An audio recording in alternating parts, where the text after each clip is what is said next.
ఐరోపాలో ప్రచండ భానుడు ప్రతాపం చూపుతున్నాడు. ఈ ఏడాది సెగలు పుట్టిస్తున్నాడు. సూర్యుడు చాలా ఎండ కురిపిస్తూ ఉండడంతో జనం బయటకు రావాలంటేనే హడలిపోతున్నారు. ఎండ వేడిమి తట్టుకోలేక వడదెబ్బలతో వందల మంది చనిపోతున్నారు.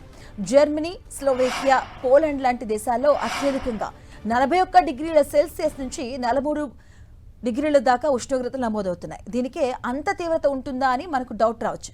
కానీ మన దగ్గర 43కు అక్కడ 43కు ఎంతో తేడా ఉంటుంది. మనం 45 డిగ్రీలకు కూడా అలవాటు పడిపోయాం. కానీ వారు 20 డిగ్రీల ఎండలో అల్లాడిపోతూ ఉంటారు. అలాంటిది 43 డిగ్రీల కంటే ఇక వారికి మంట పెట్టినట్టే. అందుకే ఎండ వేడిమిని తట్టుకోలేక చాలా మంది ప్రాణాలు విడుస్తున్నారు.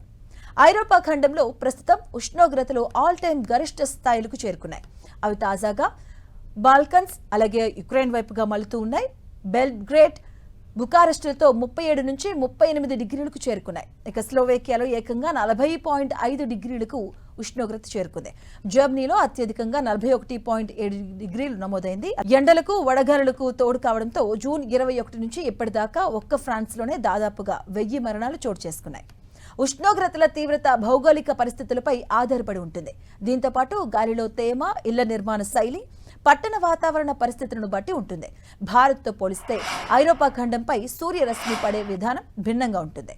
భారత్లో సూర్యరశ్మి నడినెత్తి నుంచి పడుతుంది. అదే ఐరోపాలో ఒక యాంగిల్లో ఉంటుంది. అంతేకాదు, వేసవిలో పగటి సమయం అధికంగా ఉండటం వల్ల వేడి ఎక్కువసేపు ప్రభావం చూపుతుంది. ఇక యాంగిల్లో సూర్యరశ్మి పడటం, సూర్యుడు దగ్గరగా ఉండటం వల్ల ఎండ వేడిమి అధికంగా ఉంటుంది.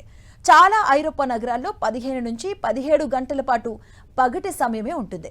దీంతో భవనాలు, రోడ్లు అలాగే పేమెంట్లో సౌరశక్తిని గణనీయంగా శోషించుకుంటాయి. ఫలితంగా ఎక్కువసేపు వేడుంటుంది. అదే మన దేశంలో అయితే చాలా ఎత్తు నుంచి సూర్యరశ్మి పడుతుంది. అంతేకాకుండా పగటి సమయం ఐరోపాతో పోల్చితే చాలా తక్కువసేపు ఉంటుంది. అయితే మన దేశంలో రేడియేషన్ అధికంగా ఉంటుంది. ఐరోపాలో ఇళ్లను చలి నుంచి తట్టుకునేలా వేడిగా ఉండేలా నిర్మిస్తారు. అదే భారత్లో చల్లగా ఉండేలా నిర్మిస్తారు.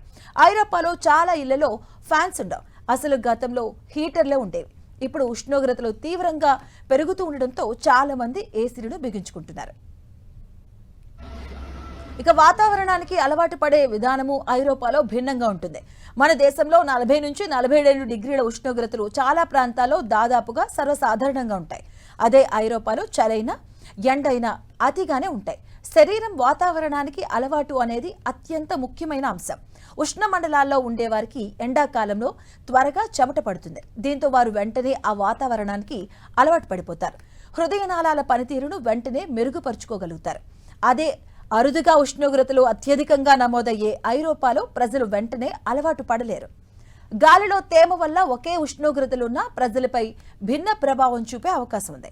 భారత్లోని చాలా ప్రాంతాల్లో వేసవి ఋతుపవనాల కాలాల్లో భారీగా గాలిలో తేమ ఉంటుంది. ఇది చెమట ఆవిరయ్యే సమయాన్ని నెమ్మదింపజేస్తుంది. దీనివల్ల వేడి ఎక్కువగా ఉన్న భావన కలుగుతుంది. దీనికి శరీరాలు అలవాటు పడతాయి. భారత్లో అధిక కాలుష్యం వల్ల సూర్యరశ్మి తీవ్రత తగ్గుతుంది. అదే ఐరోపాలో ఎండ నేరుగా శరీరాలపై పడుతుంది. ఐరోపాలో వడగాల్పుల సమయంలో అసలు గాలి ఉండకపోవడం, తక్కువగా ఉండటం సంభవిస్తాయి. ఇక అయితే భారత్లో ఈ వడగాల్పులు వేడి పొడిగాలులతో కలిసి వస్తాయి.